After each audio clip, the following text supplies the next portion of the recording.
you all for coming, and we're going to hear from several speakers here today. This is a really, really great occasion.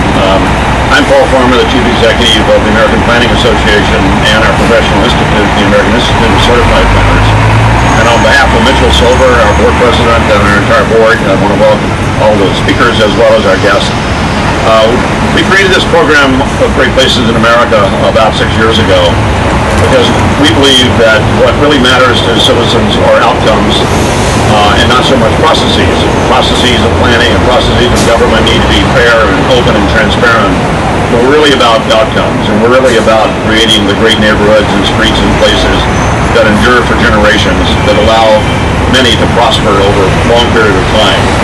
And so that really is the focus of this Great Places in America program. And we've had the privilege of making a major announcement, as we're making here today, of the 30 designations, twice in D.C., once in Houston, once in San Francisco, and last year at the Pullman neighborhood in Chicago. And by the metrics of the advertising and marketing industry, that's calculated that through this program that's announced during the month of October, National Community Planning Month, we reach about 22 million Americans directly. We typically have about 200 television stations that carry the announcements and many, many, many visitors to our website. So today we have with us, and I hope I'm not going to leave anybody off. If I do, raise your hand. Amanda Burden, FAICP, a fellow of the American Institute of Certified Planners, the New York City Planning Commissioner and Director of the New York City Department of City Planning. Andy Wiley-Schwartz is the Assistant Commissioner of the New York Department of Transportation. Daniel Garodnick, the council member from District 4, and Donald Burns, the immediate past president of the New York Metro chapter of APA. Most of our chapters are state-based. There are a few like Northern New England that combine 3 states. But as I often say, you wouldn't expect New York City and the rest of New York to get along, so New York State has 2 chapters. Couldn't resist that, Donald. So, we also, New York City Council member Inez Dickens from the 9th District has been unable to be here today, but had asked that we recognize our legislative and land use analyst, Varun Sanyal. Is Varun here yet? No, not yet. So we created this program several years ago, as I said, to look at communities throughout America. We take open submissions of ideas, and then as those come in, we work with local groups and citizens and planners to kind of vet the various suggestions and ideas, and go through a process that was created through a panel that we put together of practitioners and academics and others several years ago to help us think about how we would create the criteria. This year, for example, we're going to be celebrating places that are throughout America, from Buffalo Bayou and Houston and Beacon Hill and Seattle to Chicago's Union Station and the Windy City, where our national conference will be held next April. Duval Street in Key West, and of course here, this magnificent, ever-changing avenue of New York City. We announce the 30 places in October every year in order to get National Community Planning Month off to a great start. And this special month is designed to recognize and celebrate everything that elected officials, appointed officials, planners, engaged citizens, and others do on behalf of their communities. We want to recognize those outcomes. And a lot of our chapters have all sorts of celebrations throughout the month of October. The places we single out each year are authentic places. As I was telling somewhere, I guess here, before I came on board, we took our conference one year to Disney World, and when I came on board, I said we take our conference to cities, not properties. And so this is an authentic place. It's a place where space like this is contested. And that's one of the great things about a democratic society, is that we have the ways of having those conversations and being the stewards. At the same time, we, I think, are constantly looking to innovate.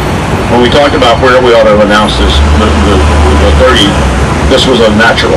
Not only is this Fifth Avenue a great street over many generations of New York's history and people's lives, but the experimentation that's going on here in New York, of course, is getting recognition around the world and throughout the country.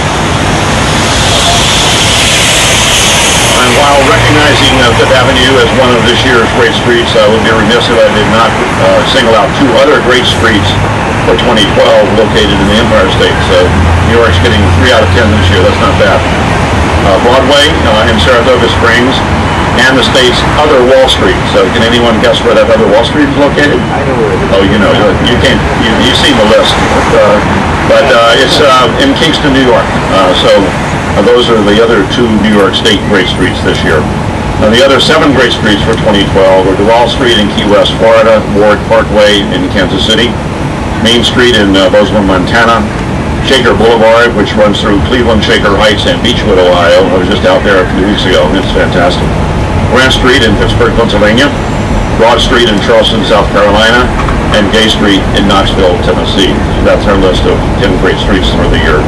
For the neighborhoods, we've singled out the Garden District in Baton Rouge, Louisiana, not its cousin in New Orleans, Lower Highlands and historic downtown in Fall River, Massachusetts, Fells Point in Baltimore, Maryland, Heritage Hill in Grand Rapids, Michigan, downtown Salisbury in Salisbury, North Carolina, Chestnut Hill in Philadelphia, Pennsylvania, Cooper Young in Memphis, Tennessee, the Fairmont neighborhood in the Sugar House area of Salt Lake City, Utah, where we have a planner with the AICP credential, by the way, who's mayor, Ralph Becker, Beacon Hill in Seattle, Washington, and downtown Walla Walla in Walla Walla, Michigan.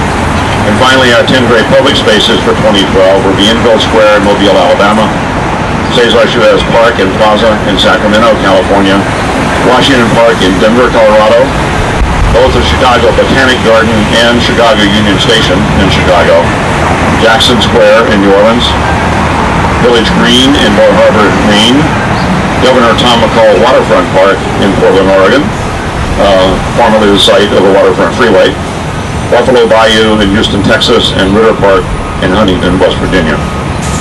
And although none of our 2012 great neighborhoods and great public spaces are in the boroughs of New York, we've honored several great places in these 2 categories in previous years, including Central Park, Bryant Park, the Park Slope neighborhood, and Queens Botanical Garden. You can find information on all of these and others at our website at planning.org. Before we hear from our first speaker, I do want to mention a couple of things about why we selected this part of Lower Manhattan for today's announcement. Behind me, of course, is the marvelous 22-story Flatiron building by Chicago's own Daniel Burnham, the country's famous 19th and 20th century architect and planner. Burnham is known, too, for his quote about planning, and I abbreviate, make no little plans, they have no magic, make big plans, aim high in hope and work. And in fact, on Sunday, we heard a New Yorker, Dr. Eugenie Birch, deliver the 2nd Daniel Burnham Lecture on Big Ideas at the National Building Museum in D.C. It's a year-long lecture series that we started with the presidents of AIA, ASLA, and APA in Chicago this summer at the Chicago Cultural Center. So again, we invite you to follow those through the web. But kind of back to where we are today. This particular Burnham design was a groundbreaking skyscraper when it was completed in 1902. At that time, one of New York's tallest buildings and one of only 2 skyscrapers north of 14th Street. The other, the Metropolitan Life Insurance Company Tower, located to our east. The building's Flatiron name, by the way, is derived from the structure's resemblance to cast iron clothes irons. We picked this spot for the 2012 announcement, not only for this iconic skyscraper and the period of New York City's history that it represents, but also to be next to Madison Park, which adds much vitality and activity to these blocks of Fifth Avenue, especially around noontime, when things here can be quite bustling with activity and human energy.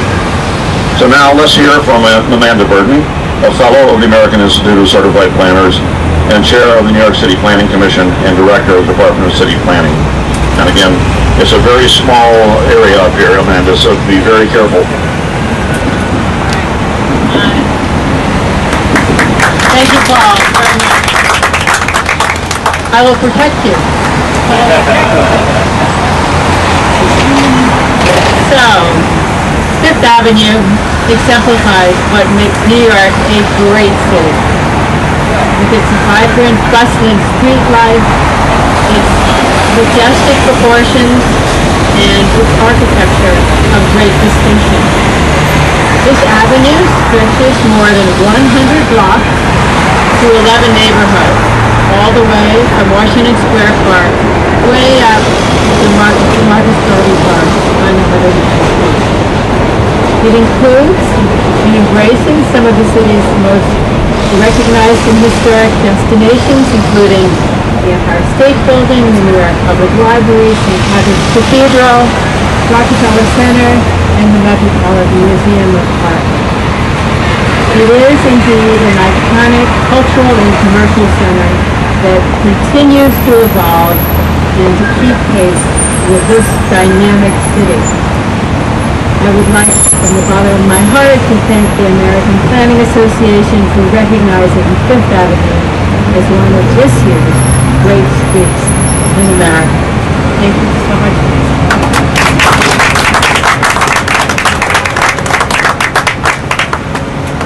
Thank you very much, Amanda.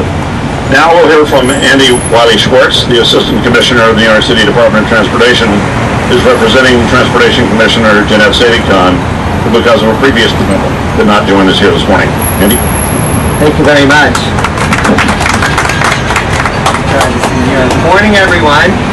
Thank you. Well, Commissioner Burden, Councilmember Garodnick.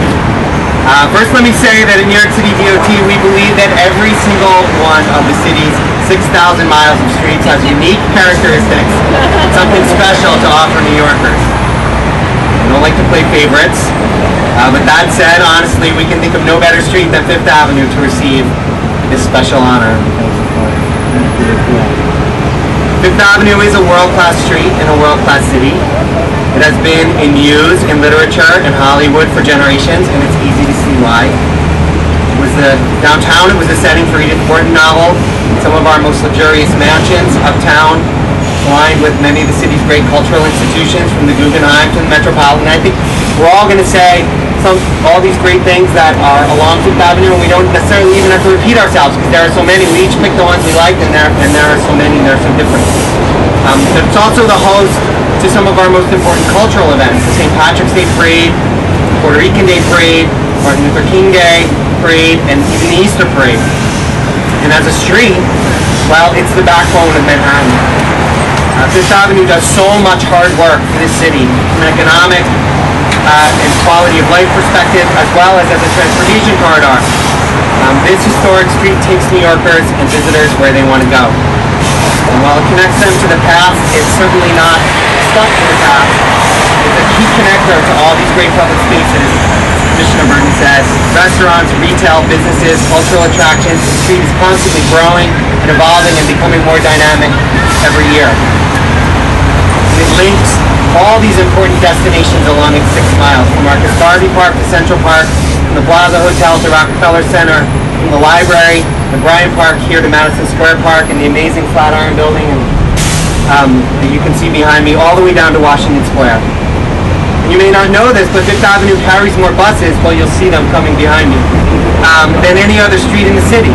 So between the bus passengers and the tens of thousands of pedestrians, it may carry as many people along its surface every day as any other street in New York.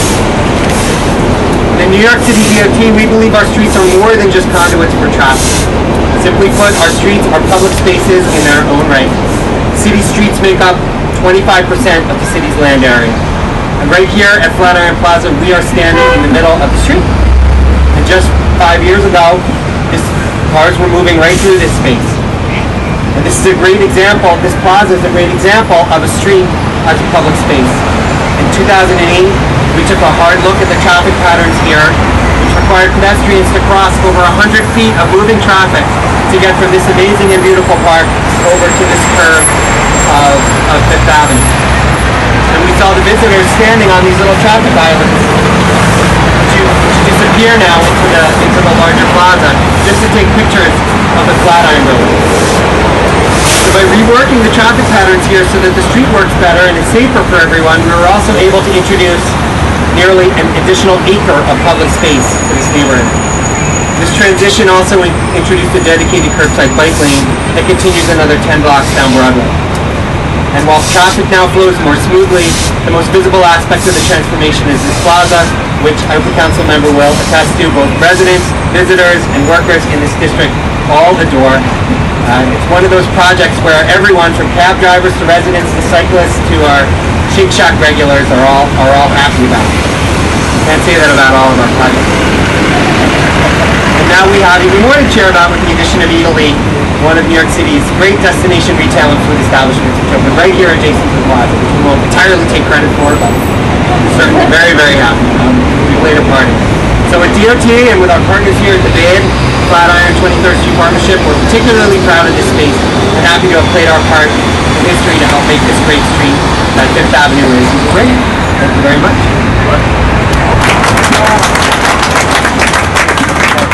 Thank you very much, Assistant Commissioner Wiley-Schwartz. Our next speaker is District 4 New York City Council Member Daniel Garodnick. And so I'd like to welcome you also. And watch the step.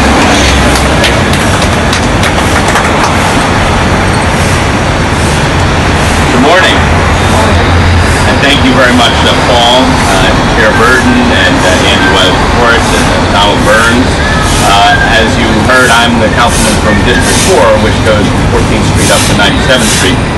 And I might be biased, but since I represent 43 beautiful blocks along Fifth Avenue, but I have always thought that Fifth Avenue was a great street, so now I am glad that it is official. Some of the most iconic images of New York City are of Fifth Avenue, from Audrey Hepburn outside of Tiffany's to Eloise's exploits in the Plaza Hotel. And any day of the week, rain or shine, summer or winter, if you stroll along my portion of Fifth Avenue, from 54th to 97th Streets, you will see a wonderful mix of people enjoying what this great street has to offer. Fifth Avenue has been and will continue to be an important driver of New York City's economy. Let's just travel back 2 weeks with a line stretched around Fifth Avenue and along Fifth Avenue and around the corner, Apple enthusiasts from around the country, from around the city. They were waiting for their brand new iPhone. Any one of those visitors to New York City, armed with their new iPhone and Siri's expertise, could navigate along the riches of Fifth Avenue. Let's try it. Siri, where's the best place to buy a new tie? Siri responds, Dan, try Bergdorf or Bendel's. What's on exhibit at the Guggenheim? Siri responds, Dan, you can see Kandinsky at the Guggenheim through April of 2013. There's an endless number of questions that you can ask Siri, and even without her help, you will stumble upon weeks worth of sites on Fifth Avenue because of its extraordinary offerings and diversity. From Central Park to the world's best shopping, to the 10 museums along Museum Mile, the attractions along Fifth Avenue are indeed worthy of the great street recognition. So it is an honor to represent Fifth Avenue in the City Council, and I'm pleased to be able to officially call Fifth Avenue a great street, although I will admit that I have been calling it that all along. Thank you very much. Thank you. Have a seat, sir. And the mention of all of the kinds of things that happen along the street, the council member and I were talking before the formal event started about the criteria we use. And we talk about such things in stewardship, we talk about evolution, the ever-changing nature of the city. And one of the changes I do like is the Apple Cube. I thought that Peter Rowland did a terrific job when he repurposed that. I was around, of course, when the building was built. I could never quite understand why New York needed another open space across from Grand Army Plaza at the corner of Central Park, and particularly a sunken one. I thought it was kind of appropriate years later when they covered it with AstroTurf. But I think it's much more appropriate now that it is a much more usable kind of space that ties into this great network of streets and pedestrian ways here in the city. So our next and final speaker is the immediate past president of the New York Metro chapter, was president until about a week ago, Donald Burns. Thank you, Paul.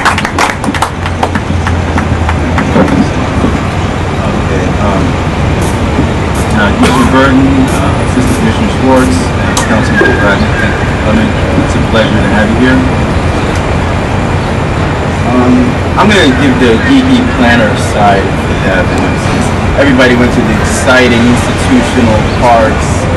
And as a native New Yorker, let me say that when I had more time than money, Fifth Avenue is a great walk looking from Washington Square Park all the way back up to Harlem. So there's another side to the avenue, more subtle, but just as important as anything else. The other side involves groundbreaking measures, At the time, they were adopted as the residential and commercial character of the Avenue. For example, Fifth Avenue Association was formed in 1907 to fend off the threat of the pollution factory. The association's efforts continued with the creation of the zoning resolution in 1960, the first in the country, that restricted heights and uses along the avenue. A half century later, in 1965, the New York City's Landmarks Preservation Commission was formed to spearhead the creation of 4 historic districts and countless restorations of property listings along the avenue. Other measures included the 1973 Special Parks Improvement Zoning District to protect the architecture from 59th and 111th Streets, including height limits and continuous line of building facades. Or the Special Manhattan Midtown Zoning District recommended by the Department of Planning and adopted in 1982 by the New York City Council, which shifted development to west and south of the downstep. Fifth Avenue is one of the great places in the country. In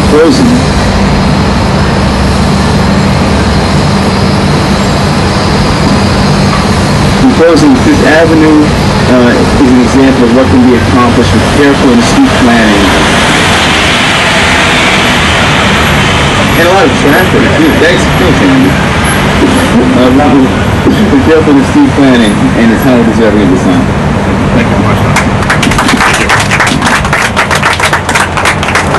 Well, thank you very, very much, Donald. And Donald mentioned taking that walk from Washington Square Park up into Harlem, and it's a walk that I have taken when my wife and I were first married. We lived in Lower Manhattan, and it's just one of the fantastic things about New York is to be able to see it at all times of the day and the night and throughout all of the boroughs and all the neighborhoods. But we are here today to celebrate this particular street and all of its beauty and all the activities, and so it's obviously well deserving of this designation. And I know that cities from around the world will continue to learn from this street and all of the new things that are yet to come that engage citizens and stewards of Fifth Avenue will see in the future. So I want to thank you all for being here today. This is a great occasion. I urge you to go to our website to look at the information on all of this year's 10 great streets, 10 great neighborhoods, and 10 great public spaces. Thank you so much for all that you do in being not only stewards but innovators for America's communities. Thank you all.